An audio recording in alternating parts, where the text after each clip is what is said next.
Right now, something extraordinary is unfolding above our heads. A race far bigger than the Cold War space race has quietly begun, and this time it isn't just about planting a flag or taking historic photographs. Humanity is preparing for something much more ambitious, the construction of the first real city beyond Earth. For nearly half a century, the moon remained strangely silent. After the Apollo missions ended, it seemed like humanity had lost interest in its closest cosmic neighbor. But suddenly everything changed. Governments, private companies, and billionaires have redirected enormous resources toward returning to the lunar surface. This time the goal is different. The moon is no longer just a destination. It is becoming the first stepping stone toward turning humanity into a multiplanetary species. And at the center of this ambitious vision stands one man whose name is impossible to ignore, Elon Musk. But why the moon? And why now? To understand what is happening, we need to look at the machines, the technology, and the bold plans that could transform a silent gray desert into humanity's first extraterrestrial city. And the story begins with a giant stainless steel rocket that looks more like a futuristic skyscraper than a spacecraft. The Starship revolution. The key weapon in Elon Musk's strategy is a colossal rocket system known as Starship. Standing roughly 120 meters tall, this massive structure is unlike anything humanity has ever launched into space. But Starship isn't just another rocket. It's designed to function as a fully reusable space transportation system capable of carrying enormous cargo loads far beyond Earth's orbit. Traditional rockets are single-use machines. After launch, their parts burn up in the atmosphere or fall into the ocean. This makes space travel incredibly expensive. Musk decided to challenge that entire model. Instead of building disposable rockets, SpaceX engineers created a vehicle that can launch, land, refuel, and fly again, almost like an airplane. Even the material used to build Starship surprised the aerospace industry. Rather than expensive carbon composites, SpaceX engineers chose stainless steel. The metal may seem simple, but it handles extreme temperatures and stress remarkably well while remaining relatively cheap to manufacture. At the base of this towering rocket sits a cluster of powerful Raptor engines that burn liquid methane and oxygen. This combination dramatically reduces the cost of launches compared to older kerosene-powered systems. And that matters more than most people realize. Because building a city on the moon requires transporting enormous amounts of cargo, habitats, machinery, solar panels, robots, and life support systems. Without a cheaper way to move mass into orbit, the entire idea would remain a fantasy. But Musk believes Starship can change the economics of space completely. The reusable rocket economy. The core idea behind Starship is simple but revolutionary. After launching cargo into orbit, the massive booster that lifts the rocket off the ground does not explode or fall into the sea. Instead, it returns to Earth and lands vertically, ready to be prepared for another flight. This process allows the same rocket to be used again and again, reducing launch costs dramatically. Every kilogram sent to space becomes far cheaper. And that changes everything. Because if transportation becomes affordable, the dream of building infrastructure in space suddenly becomes realistic. Factories, laboratories, communication hubs, and even entire settlements could begin to appear beyond Earth. But reaching the moon still requires solving another massive challenge, one that happens far above our planet. The orbital refueling breakthrough. Even a giant rocket like Starship faces a brutal obstacle when leaving Earth: gravity. Most of its fuel is burned simply escaping the planet's gravitational pull. By the time Starship reaches orbit, its tanks are nearly empty. So how can it continue the journey to the moon? SpaceX engineers developed a bold solution: orbital refueling. Instead of launching one fully fueled spacecraft, multiple tanker ships will launch separately. These tankers will carry additional methane and oxygen into orbit. Once in space, they will dock with Starship and transfer fuel between the spacecraft. Imagine a cosmic gas station floating hundreds of kilometers above Earth. Dozens of these delicate docking maneuvers may occur during a single mission. Fuel will move from ship to ship in zero gravity, a complex process never attempted on such a large scale before. But if it works, it opens a highway to deep space. Starships will be able to travel farther, carry heavier cargo, and operate on regular routes between Earth and the Moon. Musk's vision is to create an entire fleet of tanker spacecraft that function like orbital fuel trucks, constantly resupplying missions. If successful, the Earth-Moon route could become one of the busiest transportation corridors in the solar system. The lunar Starship to actually land on the Moon, SpaceX designed a specialized version of Starship. This lunar variant looks similar to the standard rocket but has important differences. For example, it does not need heat shields or aerodynamic wings because it will never re-enter Earth's atmosphere. Instead, engineers equipped it with specialized thrusters placed higher on the body of the ship. These engines allow the spacecraft to descend gently onto the lunar surface without blasting enormous clouds of dust and debris across the landing zone. But this spacecraft is more than just a delivery vehicle. It will also act as the first temporary home for astronauts arriving on the Moon.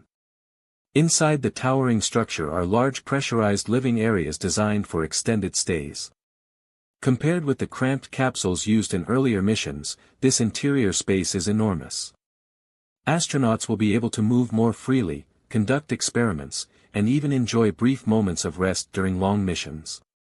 Near the top of the vehicle, large observation windows will offer breathtaking views of the lunar landscape, something no human has ever experienced from that height above the Moon's surface.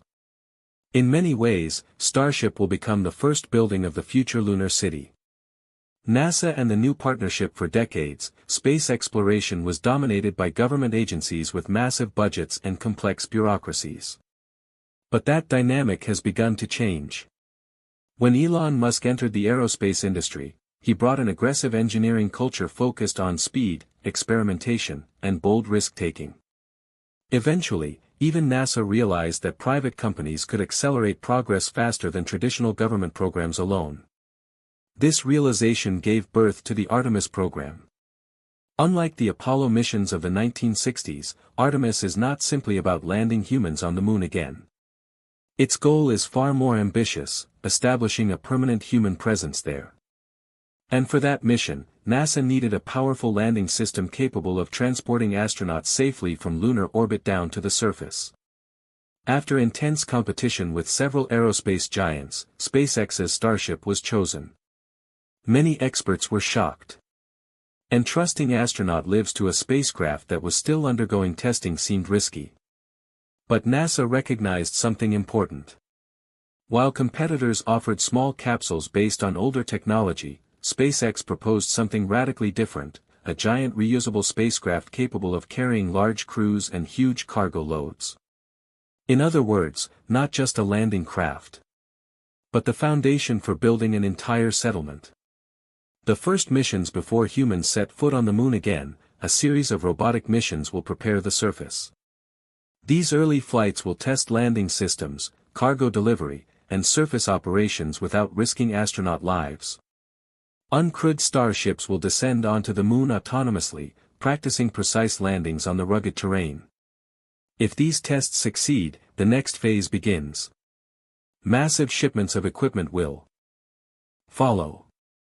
Solar arrays, robotic construction machines, drilling systems, communication towers, and life support infrastructure will arrive long before the first human builders. It's similar to preparing a construction site on Earth before workers move in.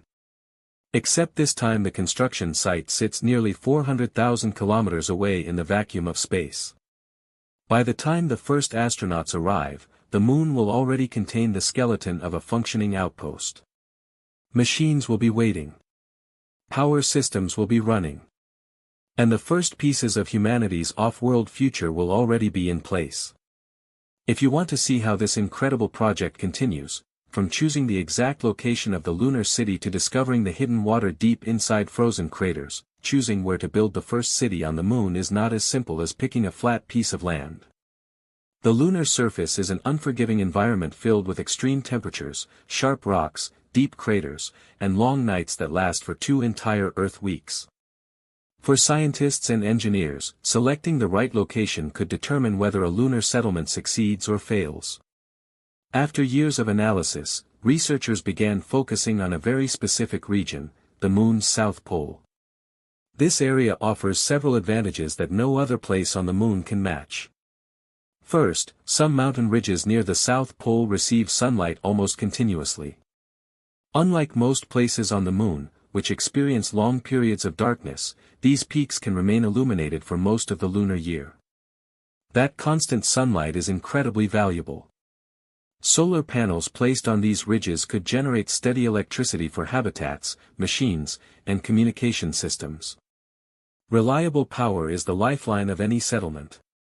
Without it, life support systems, heating units, and scientific equipment would simply shut down. But sunlight is only part of the reason scientists are so interested in the South Pole. Hidden in the deep shadows of nearby craters lies something even more valuable than energy. The discovery of lunar water. For a long time, scientists believed the Moon was completely dry. But over the past 2 decades, multiple missions changed that understanding dramatically. In the permanently shadowed craters near the lunar South Pole, spacecraft detected strong evidence of frozen water. Because sunlight never reaches the bottom of these craters, temperatures remain unbelievably cold, sometimes dropping below -200 degrees Celsius. Under these conditions, water ice can survive for billions of years. And this discovery completely transformed the future of lunar exploration. Water is not just something astronauts drink. It can also be broken down into hydrogen and oxygen, the exact ingredients needed to produce rocket fuel. This means a lunar base could eventually manufacture its own fuel supply. Instead of launching every kilogram of propellant from Earth, spacecraft could refuel directly on the Moon. That would dramatically reduce the cost of traveling deeper into space. In fact, the Moon could become the first refueling station for missions heading toward Mars and beyond. But before that can happen, humanity must first learn how to extract this frozen treasure. Robotic miners. Before astronauts begin digging into the lunar soil themselves, specialized robots will take the first steps. These robotic machines will explore the dark crater floors where sunlight never reaches. Equipped with drills, sensors, and cameras, they will search for concentrated pockets of ice buried beneath the surface. Operating in these regions will be extremely difficult. Temperatures are so low that conventional electronics may stop working. Communication signals must travel long distances back to orbiting satellites before reaching Earth. And the terrain itself is unpredictable. But robots have one major advantage: they do not need air, warmth, or protection from radiation. They can work in environments that would be extremely dangerous for humans. Once ice deposits are confirmed, excavation systems will begin the slow process of mining frozen soil. The collected material will then be transported to processing facilities where the ice can be separated, purified, and stored. This is where the real transformation begins. Because once water is available, a lunar settlement becomes far more sustainable. Building habitats on the Moon. Living on the Moon is not as simple as placing a few buildings on the surface. The lunar environment is brutal. Without a thick atmosphere, astronauts are exposed to dangerous radiation from the sun and deep space. Temperatures can swing from scorching heat to deadly cold. And tiny particles of sharp lunar dust can damage equipment and harm human lungs. To survive in such conditions, engineers must design habitats that act like miniature worlds. These structures will maintain breathable air, stable temperatures, and protection from radiation. One promising strategy involves using the Moon's own soil as shielding. Robotic construction machines could pile thick layers of lunar dust, known as regolith, over the habitats. This natural barrier would help block harmful radiation and protect the structures from micrometeorite impacts. Some scientists are even exploring the idea of 3D printing buildings directly on the Moon using local materials. Large robotic printers could melt and shape lunar dust into solid walls, creating durable shelters without needing to transport heavy construction materials from Earth.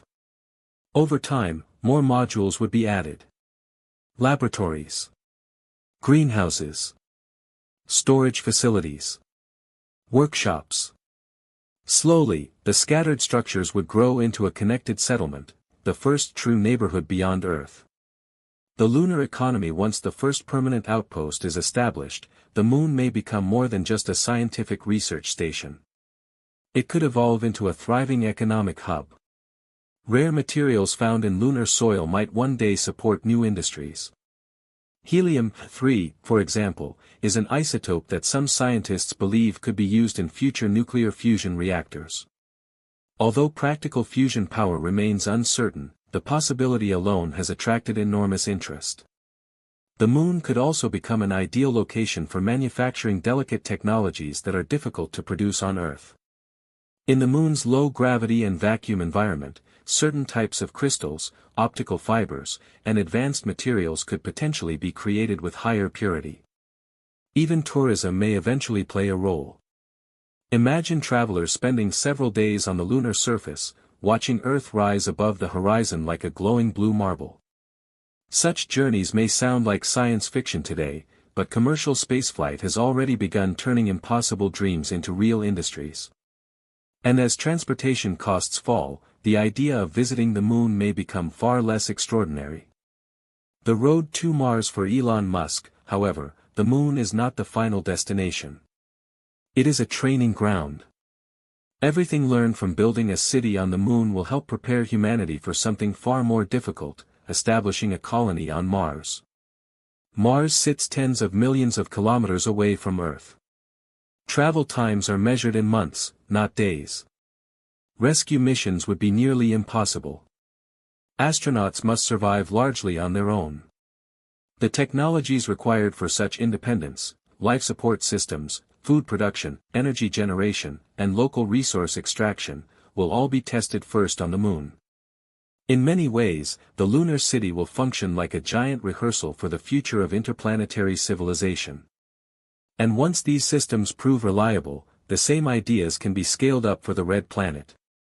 But before any of that becomes reality, humanity must overcome one final challenge. The moment of return. For more than 50 years, no human has walked on the moon. The last astronaut left the lunar surface in 1972.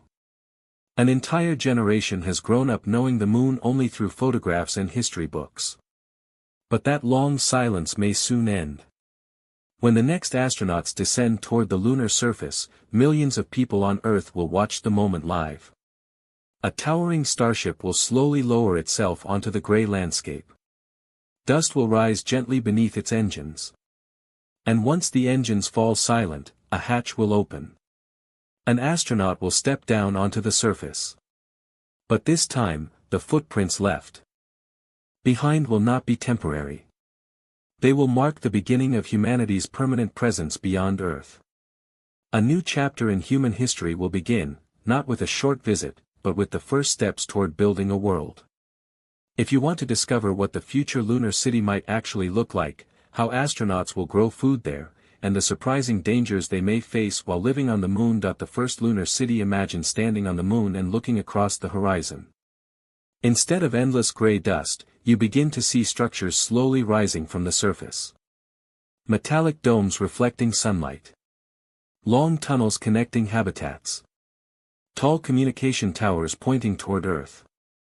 This is the vision scientists and engineers are quietly working toward, the first real city beyond our planet. At the beginning, the settlement will be small.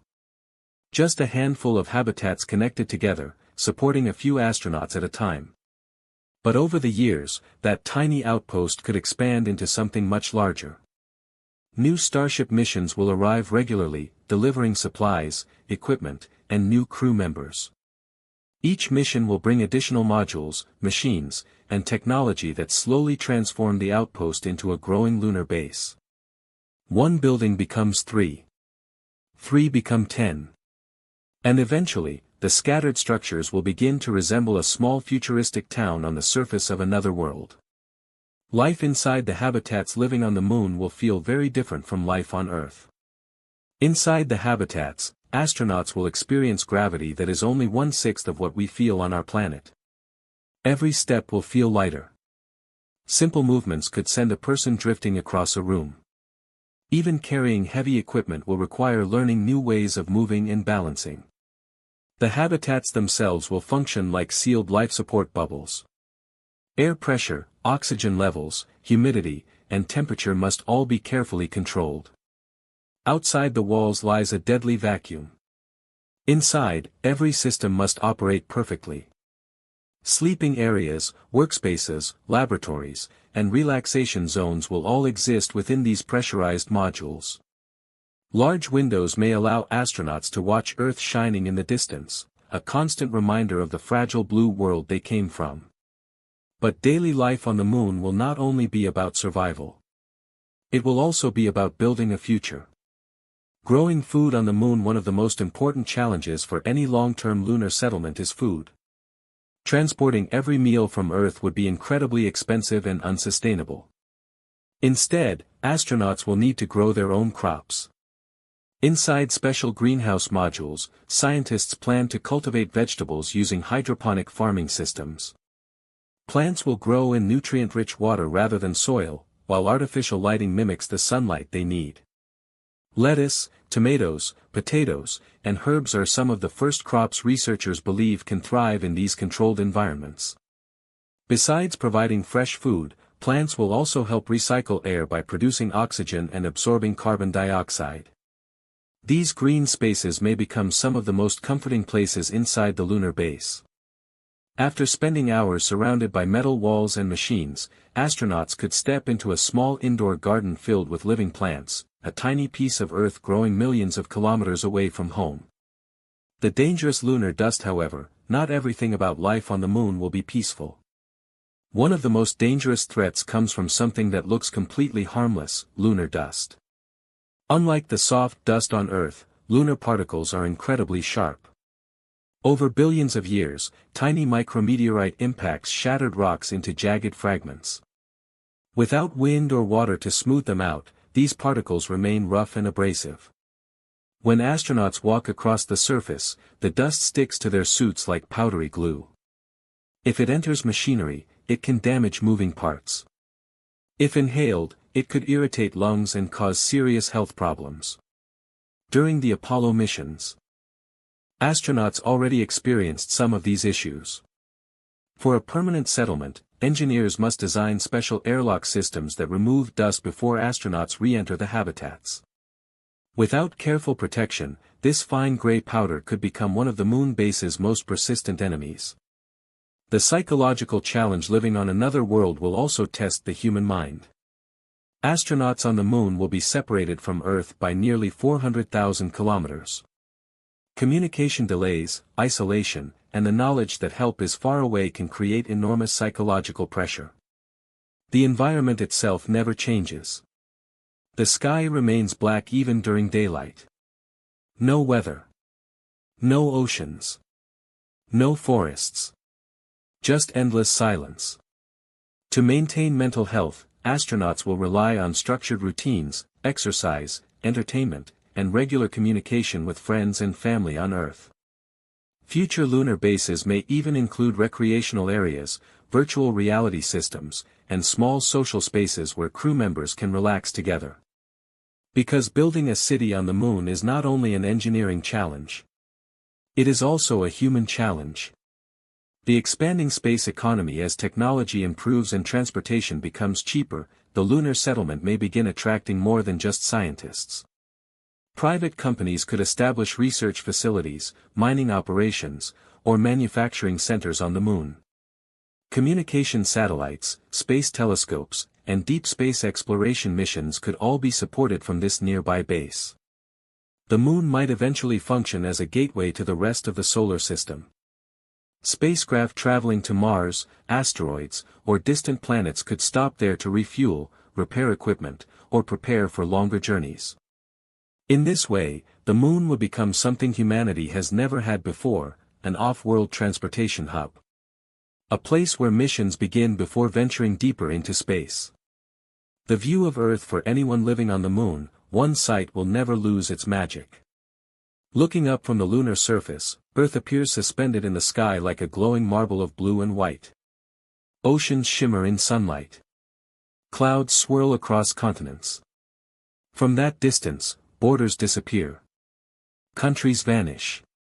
Conflicts seem small and distant. The entire human civilization becomes just a tiny world floating in darkness. Many astronauts who have seen Earth from space describe a powerful emotional experience known as the overview effect. From the moon, that feeling would likely become even stronger. Because every person living there would understand something very clearly.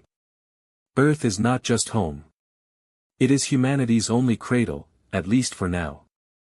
The beginning of a new era. If Elon Musk's vision and the plans of scientists around the world succeed, the first lunar city could mark the beginning of a completely new era for our species.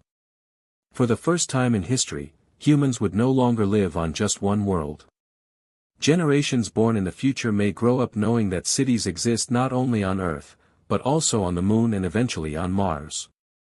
What begins as a small research base could become the first chapter of humanity spreading across the solar system. A dream that once belonged only to science fiction may slowly turn into reality. And one day, when people look back at this moment in history, they may realize something extraordinary. The journey to becoming a spacefaring civilization started with a few rockets, a handful of brave explorers, and a quiet gray world hanging in the night sky. Before you leave, subscribe, like the video, and share your thoughts in the comments if this journey into humanity's future fascinated you. And tell us which of these objects or challenges you found the most dangerous.